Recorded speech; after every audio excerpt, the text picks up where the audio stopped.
Hi students, this is the 8th main lecture and this is the last lecture on main lessons for the first chapter sets. In the last class, we have derived the formula n of A union B equal to n of A, number of B minus number of A intersection B. And I have given you one or two examples how to use this formula for finding certain problems. Now then I made a mention of suppose the same formula is to be derived for three sets instead of three sets. Say A union B union C. Today first let us find that one. Then we shall conclude this chapter. So let us take number of A union B union C. So A, B and C are three sets. Now what we do is let us take this as X for the time being, because you know that whenever you take B union C, that itself is a set. Therefore you take this as X. Then this becomes number of A union X. Number of A union X. So now we shall use the formula for this one. Number of A union X will be equal to number of A plus number of X minus number of A intersection X. So this is the formula using the same rule n of A union B formula. Now let us take now number of A plus X is B union C. Therefore here I can write number of B union C minus number of A intersection, then X is B, then union C. So this is the formula. Now let us simplify this. Number of A plus, but number of B union C is number of B plus number of C minus number of B intersection C. For this we can use the formula. Now minus, I will write here minus n into, see here distributive property we can use. A intersection B union C is A intersection B, then union A intersection C. So distributive property of intersection and union, A intersection B, then union A intersection C. So let us simplify further.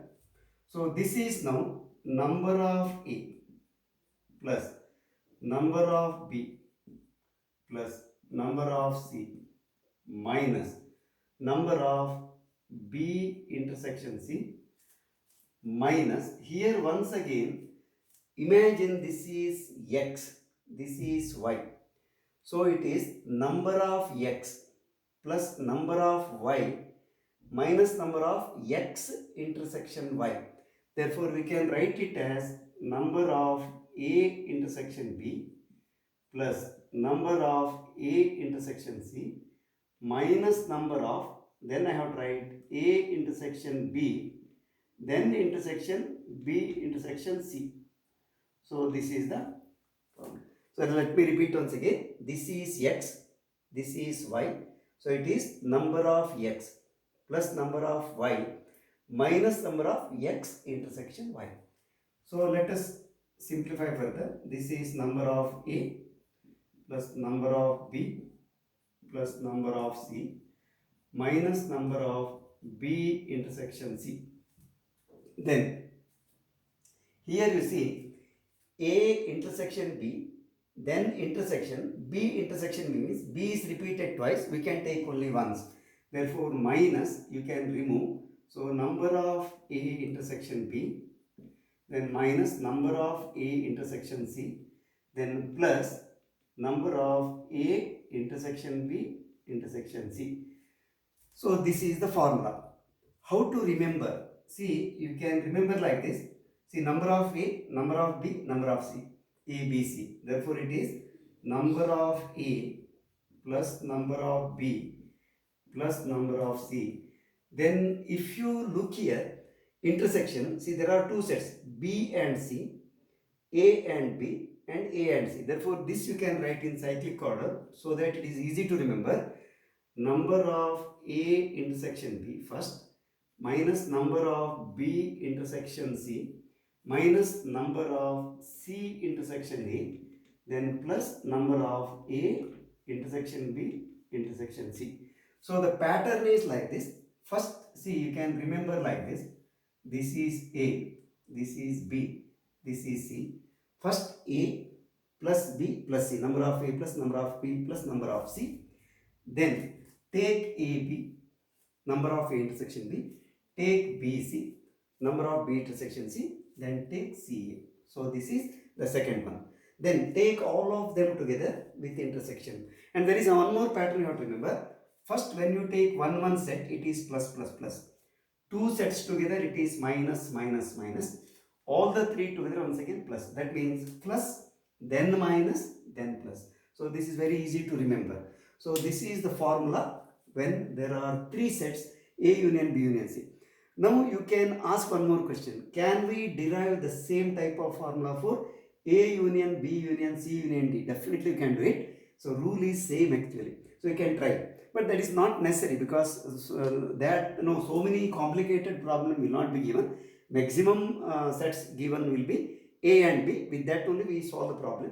Sometimes there may be a question based on three sets A, B and C. So using this formula we can find it.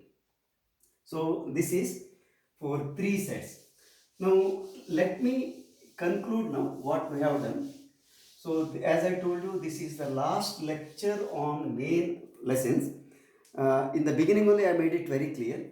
My idea is this: instead of mixing everything together, let me take only the concepts first and build it so that tackling the problem, solving the problem based on the concept will be very simple. Therefore, I have already uploaded two supplementary lessons. I think you have already followed those things. You have viewed this one. See, this will be very convenient. But what is important is, in mathematics, whenever you learn a particular branch, when you are chapter, first you must understand all the concepts, definitions, then properties, then some formula, theorem, whatever. But once you do it, you should also know how to apply those concepts, formula, etc. in solving the problem. Therefore, though they are not separate, for the sake of convenience, we can separate them. First, you just master all the concepts. Then you keep on applying those things so that it becomes a fun. Now, let me just show you another simple way. See, for the last 8 lessons, that means this is the 8th one, about 4 hours we have studied only concepts related to sets. And this is the last lecture in understanding the concepts. So there is a concept called actually how to remember. Sometimes students ask, sir, so much you have presented here, right from definition of set, then representation, methods of sets, then so many operations, union, intersection, etc. Now everything is confusing. Sometimes students say like that. So there is a method. Now let me relate like this. Imagine you are having your own study room. You are having a table there and you are keeping different articles required for your study, textbook, then stationery like pen, pencil, eraser, calculator, so many other things. And you are having a book rack there. So there you are keeping all the books, say physics, chemistry, maths, all subjects. Imagine if you are not following an order, what will happen? So you are keeping all books together in a haphazard manner. Suppose you want a particular book to be taken, you have to search a lot. Similarly, if your table is not well organized, well arranged, so even if you take a pen, you have to search. So this is the problem. Now imagine, suppose you prepare, you make a plan and you systematically arrange all these objects which you use. So the moment you want a particular book, suppose you are having different racks. You arrange physics in one rack, chemistry in another rack, maths book in another rack, like that. There also you can have some classification. So then it is very easy to take the thing which you want immediately. Same way our brain also functions. Remember, after studying a particular say chapter, if you organize them in a proper way and revise, it is very easy to remember. So today in the last lesson, let me show you a method of organizing these things so that this is called actually information processing. So it is easy to comprehend, it is easy to relate, it is easy to remember also. So let me show you how it can be done. See, we started with this chapter, say sets. So this is the starting point. Now what we did was, let me take like this array diagram. That's why it is called concept mapping. Concept mapping. And once I show this example for the first chapter, for all the remaining you can do your own, because it is not to be copied and remember. It's not like that. What you have to do is, you have to do for your purpose. It is not for my purpose. My way of organizing may be one way, your organizing may be in another way also, but it should be convenient for you to remember. So let me take like this. In the first few lessons, what I did was basics of sets I taught. Basics. Under this actually you can make a table like this. For example, say under the basic, for example, one is definition. Definition is one thing. Second, some symbols you used. Symbols. For example, you used A, B, C, etc. for representing the set. Then belongs, then does not belong, etc. for different purpose. Then you have studied methods of representing. For example, one is roster. Second one is set builder. So this is the first thing we did in the first lesson, maybe in the second lesson also. Then we started studying types of sets.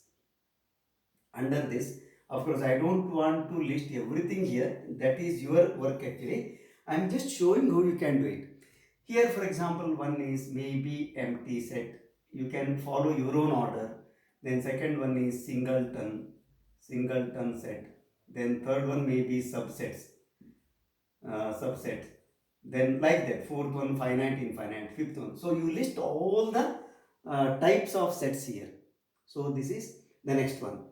So types of sets. So then what you did was, next one is operations. Operation. Here we have studied 4 different operations. Therefore you can make 4 blocks like this. This is first the union. Next one is intersection. Then next one is difference, and space is not sufficient here, therefore let me write here. The next one is complement. So here union, here intersection, here difference, here complement. So now you try to, if you want, you can even write the definition here. Then properties, how many properties are there? For example, what is A union B definition, that you can write. Then properties you can list, property 1, property 2, property 3, whatever. Same thing here also. So this is 1, second, third, and then fourth one. So even you can take arrow mark like this. So these are the things. Then what is the last one you studied? So last one is application.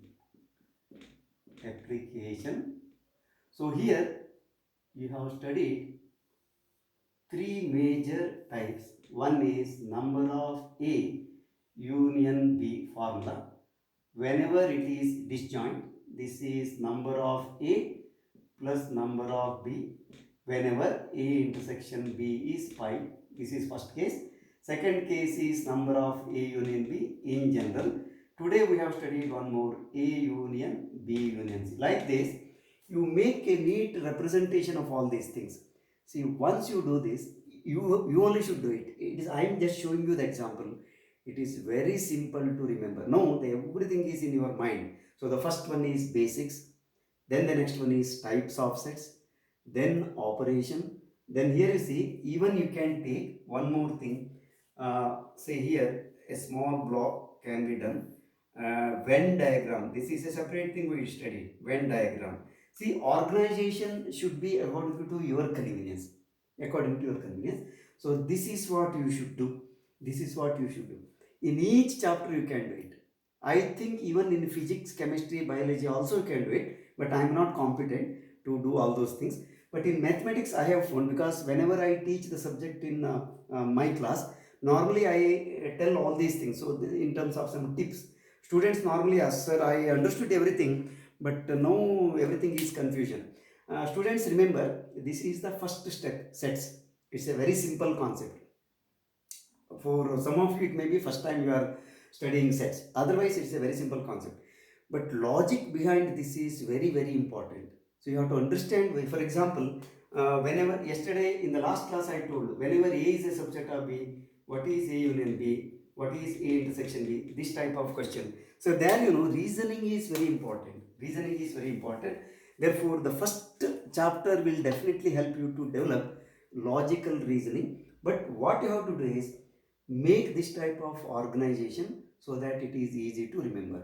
So this should be the way of learning mathematics. First you take one chapter. Don't neglect even one simple definition, because definitions are the building blocks. If you understand definition, next step will be very simple. If you don't have clarity about the definition, everything becomes a problem. Therefore, right from the beginning, you have to make everything clear. Go step by step, complete it. Now, once it is complete, revise the things. For example, you can take exercise 1.1, work out all the questions, then take 1.2, work out all the questions. For example, you see, when a textbook is prepared, it is classified. For example, 1.1 exercise contains only problems related to maybe these basics. Second, 1.2 may be related to only union or types of sets. Third one, it may be only union. But when you are studying and completing the entire chapter, nobody will ask that this question comes from union, it can be mixed. So at the end, what you have to do is, once everything is over, everything should be integrated. So that is very important. Therefore, beginning we make classification, we make some division just for the sake of convenience. Once everything is over, you have to integrate, we have to put them together. That is called synthesis actually. So then when you revise, you keep this chart, concept mapping chart.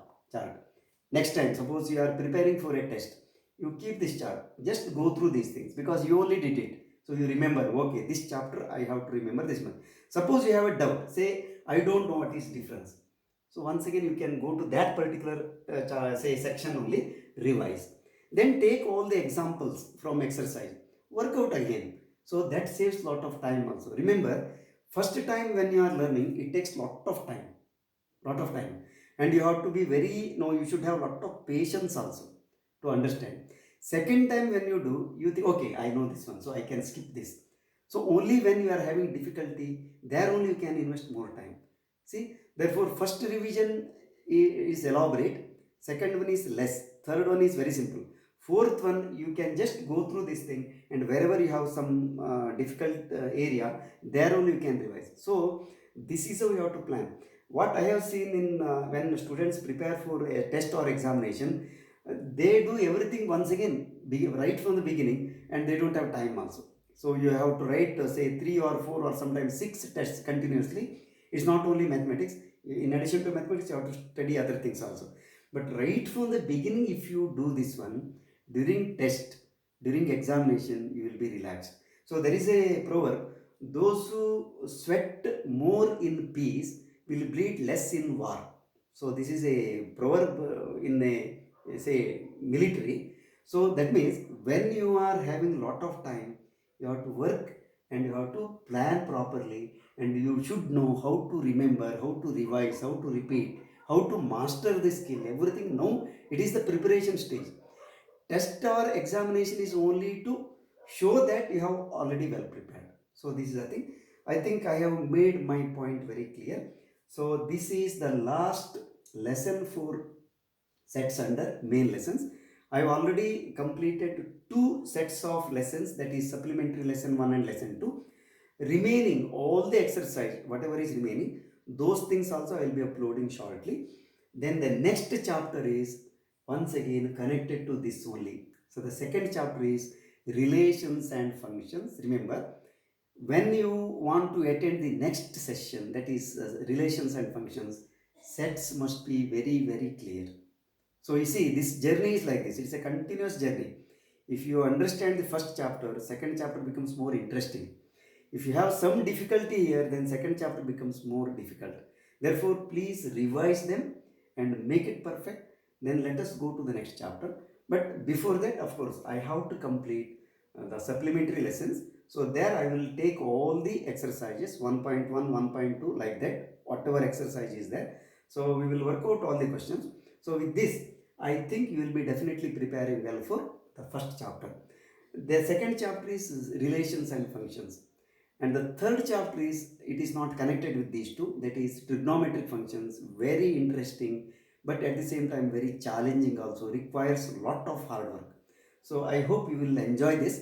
So let us meet in the next session, main lesson, relations and functions. Of course, supplementary lessons, I don't know how many supplementary lessons I have to make. It all depends on the number of questions I have to take. So let us meet. So if you have subscribed already, it is well and good. I am very happy. Please share this with your friends so that it will reach maximum students, so that everybody will be benefited, and it is a motivating factor for me also. So let us meet in the next. Till then, bye. Take care.